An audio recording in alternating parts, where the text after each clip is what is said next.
Hi guys, I am here with Alan Jack, who are in charge of Thrones of Britannia, the new Total War game. It is looking beautiful. I have to say, these games have always been incredibly detailed, but this one seems even more to have levels of customization and detail that I'm not sure I've ever seen in a game of this sort.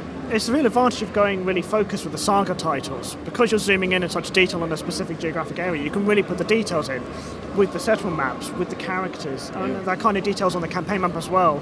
You'll see like Giant's Causeway and stuff on the campaign map. It's all about getting that fine. Yeah, the characters is a good example actually, because we've got so we don't have skill trees. We've always had skill trees for our characters where you obviously customise them over time, they level up, they get points, you spend them. Now we've done away with skill trees altogether, and we've just got these followers that you can pack into their retinue basically, that give them bonuses, and those bonuses can be huge. You can stack points up in the same followers. So if you gave if you put loads of points into your forager, for example, he's going to stop enemy armies in the area being able to replenish because he's taken all the food for your army. So. Yeah, that's really cunning, and it seems like a really organic way of moving away from that kind of old structure. Is there anything else that's completely different in this one?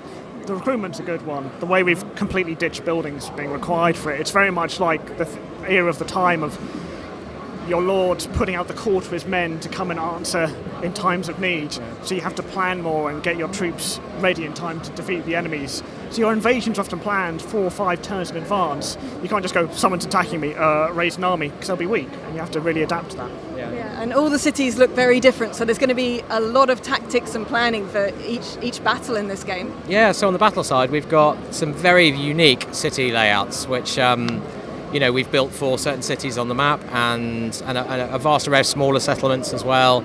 And the idea is we want people to have a real variety in the battles that they play. We want them to go to different environments and have very different tactical and kind of atmospheric experiences as well, fighting in different environments. So, and of course we've built all that to kind of reflect the early medieval period we're dealing with, because the game starts in 878 AD. So it's all kind of long houses and round houses and hill forts and that sort of stuff. So it's it's very authentic. It looks like you've put a lot of research into getting the details perfect in this. How much history do you guys now know? Lots, too much. Too much. Too much history. Games. Yeah, we need to trim down our library a bit actually, because it stops people getting around the office. It's always interesting, the random facts that stick around from previous Total Wars, like.